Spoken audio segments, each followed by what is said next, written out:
There's been some discussion, and the senator from Kansas recently put this question forward of, how we would fix Obamacare if we were allowed to. And I think there are sort of two parts to that. The first part of the question is, will we be allowed to offer any amendments to try to make Obamacare less bad, to try to fix Obamacare? Will Republicans, which are virtually half of the country, be allowed to participate in this process at all? Obamacare was passed with entirely Democrat votes, not one Republican vote. It's a policy that has been very, very partisan.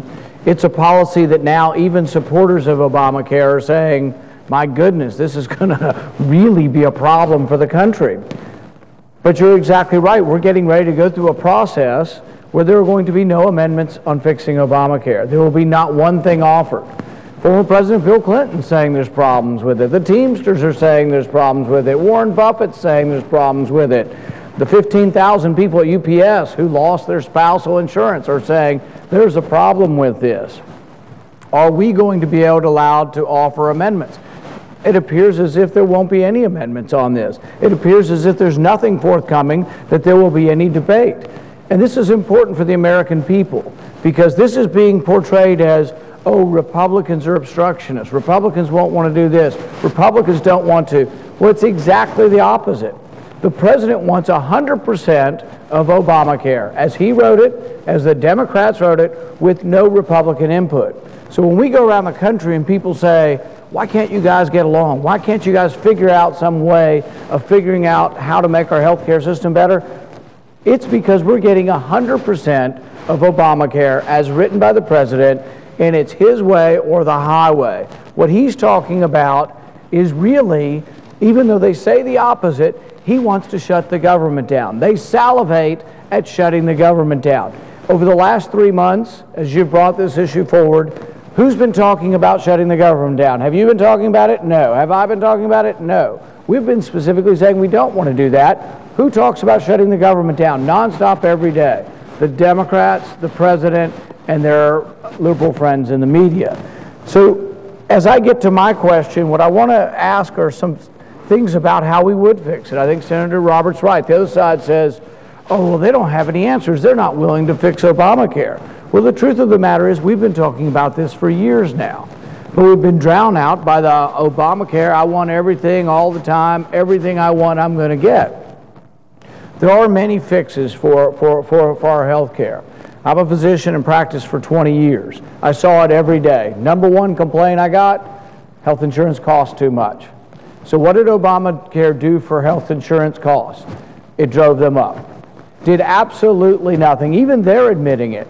But you have to understand why health care costs went up. Health care costs went up because we're mandating what health insurance. People say, well, I would like to have my kids covered. Well, sure, we can cover your kids, but it's not going to be free. It's going to have a cost. So everything that people say they want, it's not free. It elevates the price of your health insurance. When you elevate the price of health insurance, what happens? Poor people have more of a difficulty buying their health insurance.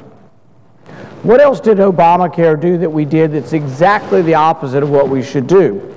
Well, there's something called health savings accounts that originated about 10 or 15 years ago. They were expanded gradually, and they were the best thing to happen to health care probably in the last 30 years.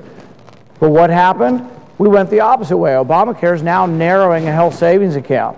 Now, why is a health savings account important? Because you can save money tax-free, you can carry it over from year to year, and then you can buy higher deductibles. So contrary to what people think, and say maybe counterintuitive to some people, the way to fix health insurance is to have higher deductibles. Because what does that mean? Cheaper insurance. You want cheaper and cheaper and cheaper insurance. As you have higher deductibles, you have cheaper insurance. When you have cheaper insurance, you've got all this extra money that you can use to pay for day-to-day health care. When you do that, what happens? You drive the price of health care down. I know that's exactly right, Mr. President. As you increase deductibles, as you get the consumer involved in health care, you drive prices down. In my practice as an ophthalmologist, there are two things that really insurance didn't cover at all. And the prices were reduced most dramatically in the two areas in which the health insurance didn't cover anything. If you wanted to buy contact lenses, most time health insurance doesn't cover it. Price went down every year for 20 years. LASIK surgery to get rid of the need for glasses, much more expensive, but the price went down for 20 years because the consumer paid. What would the consumer do, or the patient? The average patient calls 4 doctors before they have LASIK surgery. So the thing is they drive prices down. People say, I don't want to pay more out of pocket, I want to pay less. Well, that's sort of the natural impulse, is to want to pay less. But you may pay less at the door, but you're paying more for premiums. Or if you're not paying it, and your employer's paying more for premiums, what ends up happening is there are less jobs. I know the senator from Texas is familiar with the French philosopher and parliamentarian and writer Frederick Bastiat. Bastiat often talks about the seen and the unseen. It's the consequences that are visible to the naked eye before you get started, but then the things that you didn't realize were going to happen, the unintended consequences.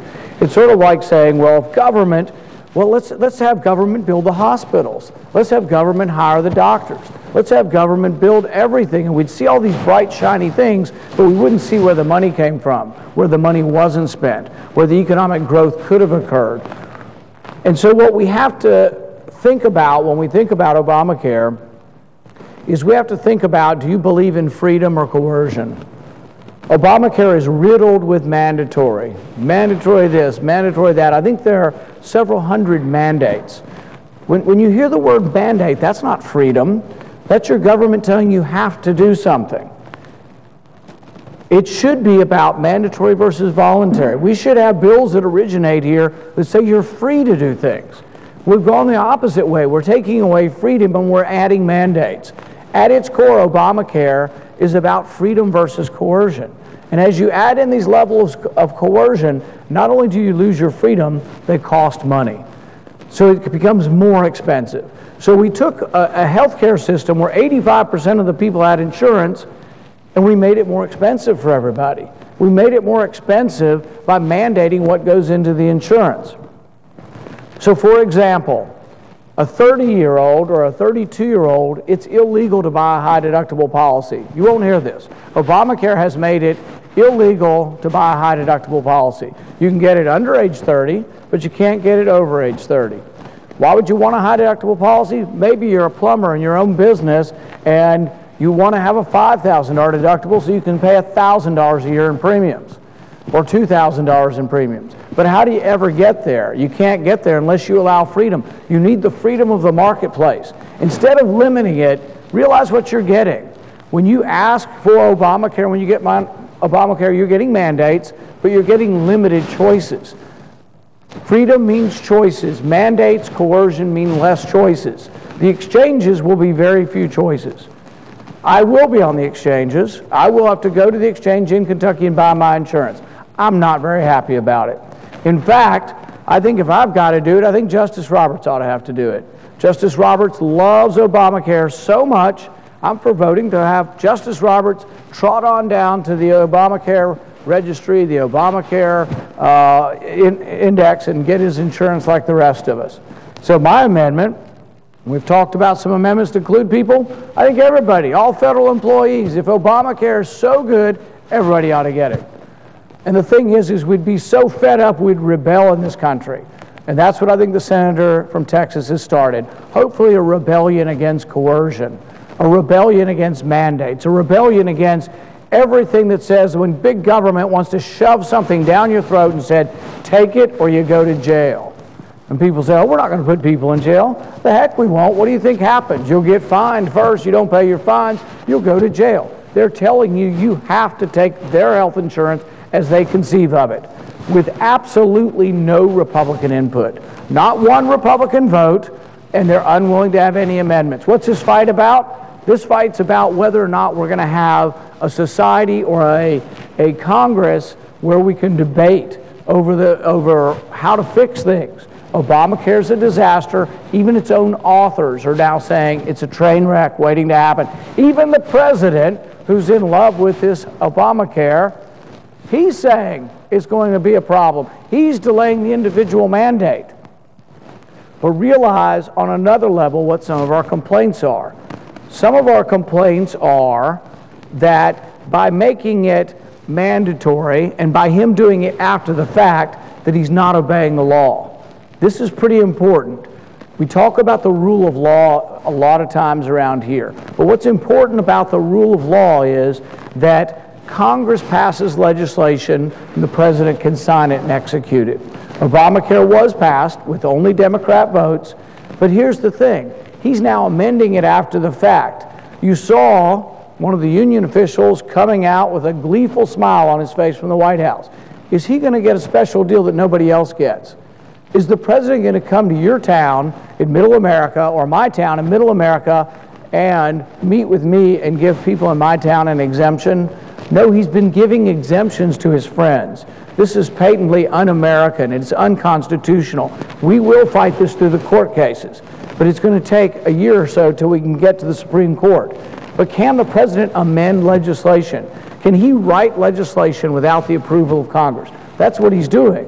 Now, his argument would be, I'm just trying to fix the problems that the legislator created. Yes, the legislation was 2,000 pages, nobody read it. And then they've created 20,000 pages of regulations. We have no idea. Many of these states, you don't even know who to call yet. But if you do know who to call and there has been an exchange set up, there are limited choices. So whereas you might have had hundreds of choices, you now will have 2 or 3 choices. Where you once had freedom, you're going to have coercion. Where you once had the ability to buy cheaper insurance if you wanted it, if you wanted to make the decision to pay your out-of-pocket expenses on a day-to-day basis yourself and buy cheaper insurance, it will no longer exist because the government now says they know what's best for you. They know what you should do. Your choices really, to them, have gone out the window. So we talked about amendments. If we were allowed to have amendments, if we were allowed to try to fix Obamacare, I'd try to bring the price down. The best way to bring the price down is not to tell people they have to have a high deductible, or not to tell people they have to have an HSA, but it's to expand their ability to choose an HSA. An HSA is a health savings account. So currently, or before Obamacare, you could put $5,000 a year in your HSA. Now it's gone to $2,500 a year. If you have a child who's autistic, or a child with spina bifida, or a child with a severe learning disability, you can spend $10,000 a year on their health care and trying to help them to adapt to life. Right now what's happened is they're limiting that ability. Health savings accounts should be unlimited. We should take them from $2,500, where the president has squashed them, we should make them unlimited. If you get lucky and you don't get sick, your health savings account should be able to go into your kid's education. We should allow health savings accounts not just for the family, but for every individual member of the family. They should be enormous over time, and then you would buy cheaper insurance. This is also the answer as to how you drive the price down. And here's something that, through the years as a physician, people always came up to me and they asked. They would say, all right, I went to the hospital and I had heart surgery and it was $100,000. But then I looked at my bill very closely and the mouthwash was $50 and I'm infuriated. And I'll say, well, did you call? Did you try to negotiate with the hospital? They say, no, my deductible was $20. So when you have a low deductible, when you don't pay, you aren't connected to the product. Unless you're connected to the product, prices don't come down. So this is a fundamental aspect of capitalism, and this is why when you go to Walmart or to any retail store, Hobby Lobby, wherever you go, the prices are bid down because there's competition and you ask the price. But think about it. If you went to Walmart and your deductible was $10, so you paid a copay every time you went to Walmart, would you ever look at any prices after $10? So you can see what would happen to the entire retail world if we had health insurance for buying goods. If you had health insurance for going to the mall. If you had health insurance for going to buy shoes, cars, you name it. If you only had to pay $10 or you only had to pay $100 to buy a car, all you had was a copay to buy a car, the price of cars would go through the roof because you wouldn't care about the price. This is about having some sense. The people who gave you Obamacare are not bad people. They have big hearts, I think, but sometimes not so big brains. They're trying, they want to help people, but they haven't figured out that the unintended consequences of Obamacare are part-time workers will have less hours. Full-time workers who are on the margin where the business is struggling will lose their jobs. If I have 51 employees, I may well go back to 49 employees if I'm struggling. If I have 1,000 employees and I provide health insurance for them, but my competitor decides to dump them on the government exchange, maybe I have to too to compete, because maybe I have to offer the lowest price. Maybe the end result of Obamacare is the people it was intended to help is precisely who it's going to hurt. So I think we have to think this thing through. We have to think as a society whether we're for choice or against choice, whether we're for mandates or for voluntarism. I think it's very important that we look beyond the immediacy of what we're trying to do. And like I said, don't discount the motives of people on the other side. I think they want to help people, but I think they're going to hurt precisely the people that they want to help. As we look at this Obamacare debate, as we look at this disaster, there's another question you might ask. If Obamacare is such a great thing, you would think you could give it away. So this is something that's going to be free, and they're having trouble giving it away. So what have they done? They're spending tens of millions of dollars to advertise to you that it's such a great thing. So if you can't sell somebody something that's free, I think there's a problem. So Obamacare is free and they can't sell it. They've enlisted the president now to sell it. They're going to barnstorm all across America selling something that's free. They will have people, government agents on planes, flying hither and yon, knocking on your door and say, please take this free health care. Please sign up for free health care. If you can't sell free health care, there must be a problem with it. We are spending tens of millions of dollars on TV. Millions more having people going door to door to convince people that it's a good idea. Ultimately, we should try to help those who can't help themselves. But in order to figure out how you want to help the 15% that didn't have health insurance, we should have looked at the problem more carefully. Of the 15% that don't have health insurance, a third of them are young and healthy and make more than $50,000 a year. So a third of the problem had nothing to do with not being, well, it did have something to do with not being able to afford. It had to do with the health insurance costing too much. So we should have tried to figure out how we lower health care costs. And if you're a young, healthy person, we should have expanded health savings accounts. There were ways that we could fix this. And what I would like to ask the senator from Texas, my question is, do you see a way forward? Do you see that we can get the other side to come forward and tell the American people that yes, we made some mistakes. We made some mistakes, and even our friends are telling us we made these mistakes, and that we want to work with you. Because I think the problem with the perception out there is that we don't want to work with them, but it's completely opposite of the truth. The truth of the matter is, as I see it, is they won't work with us. They won't open the process. We can't have a debate. We're having a debate, but where's the other side? And why can't we influence legislation? Why can't we be part of trying to fix health care? I don't know if Obamacare is fixable, but health care is fixable.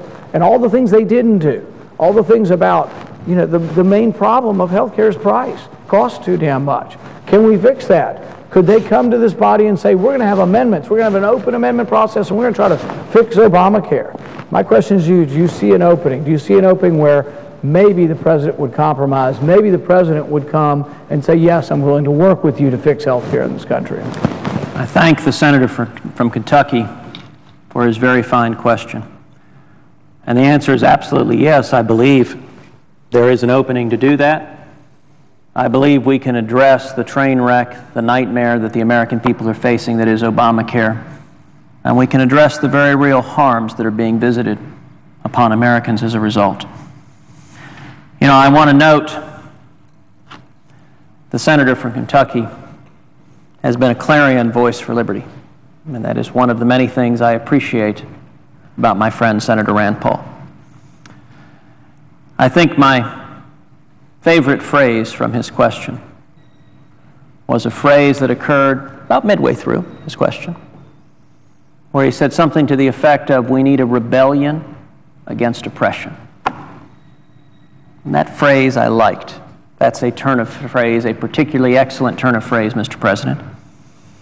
I will confess, it reminded me of a movie series that was in the theaters when the senator from Kentucky and I were both kids, young adults, and that was the Star Wars franchise. The discussion of a rebellion against oppression, I think it captures a lot of what's going on here. We started this debate some 18 hours ago talking about the divide between the Washington establishment that is not listening to the American people, that is forcing its will on the American people, and the people of this country. And I will confess that phrase, a rebellion against oppression, conjured up to me the Rebel Alliance fighting against the empire. The empire being the Washington, D.C. establishment. And indeed, immediately on hearing that phrase, I wondered if at some point we were going to see a tall gentleman in a mechanical breathing apparatus come forward and say in a deep voice, "Mike Lee, I am your father." This is a fight to restore freedom to the people. This is a fight to get the Washington establishment, the empire, to listen to the people. And just like in the Star Wars movies, the empire will strike back. But at the end of the day, I think the Rebel Alliance, I think the people will prevail. The senator from Kentucky asked, can we actually make real progress in this? Yes, if the people do it. To be perfectly honest, the senator from Kentucky can't get it done. I can't get it done. Senator Mike Lee can't get it done. I don't think there's an elected official in this body who can get it done. Only the American people can speak with a loud enough volume that it forces, number one, Republicans to unite as we should be uniting, all 46 Republicans against cloture, to say no, not a single Republican will vote to give Harry Reid and the Democrats the ability to force through a single amendment that guts the House continuing resolution that funds Obamacare on 51 partisan Democratic votes and that shuts out all other amendments. And number two, if the people rise up in sufficient numbers, I believe that Democrats of good faith will ultimately have no choice but do the same thing, listen to the people.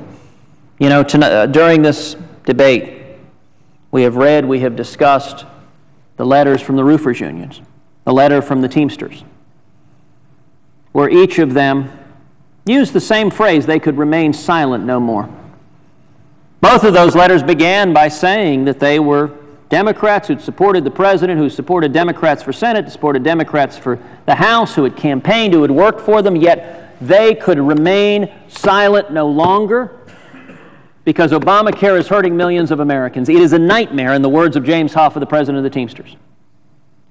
Now, if they can remain silent no longer, Mr. President, I would say to the senator from Kentucky, I do have faith that there will be Democrat senators who will feel that same pang of conscience to remain silent no longer, but to actually speak up for the American people. But it will only happen when Republicans unite. If Republicans are divided, if we are throwing rocks at each other, we can't expect Democrats to cross their leadership. Republicans have to unite first in order to get Democrats to come together and listen to the people. You want to know what this whole fight is about? It is about, together, we must make D.C. listen. I have a follow-up question, Mr. President, for the senator from Texas.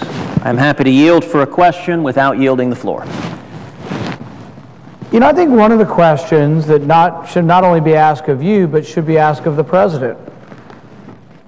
Why doesn't the president voluntarily take Obamacare? I mean, it's his baby. He loves it so much. Why didn't the president take it? He could voluntarily go on the exchanges. In fact, I'm sure they'd welcome him down at the D.C. exchanges. In fact, I really think that ought to be a question they ought to ask him at the press briefing today. Mr. President, are you willing to take Obamacare? If you don't want it, why are we stuck with it? So if the president can't take it, if Chief Justice Roberts doesn't want it, if nobody, and here's the thing, you want to see a rebellion, we should ask federal employees to take Obamacare. That's what my amendment says, not just Congress. I'm willing to take it. I don't want it. I absolutely don't want it, and I've been frank about it. I'm not a hypocrite. I didn't vote for it. I think the whole thing's a mess, and I don't want it. But the thing is, if I've got to take it, I think the president ought to get it. He ought to get his full dose of his own medicine. I think Justice Roberts should get it. I think he contorted and twisted and found new meaning in the Constitution that isn't there. And if he wants it so much, if he thinks it's justified, and if he's going to take that intellectual leap to justify Obamacare, he ought to get it. There's millions of federal employees. They don't want it. But guess who they vote for usually? I think it's a partisan question. I think if we were to put it forward and say Obamacare is such a wonderful thing for everybody, let's give it to the federal employees, my guess is we wouldn't get a single vote from the opposition party on this.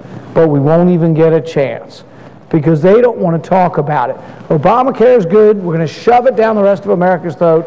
We'll exempt ourselves.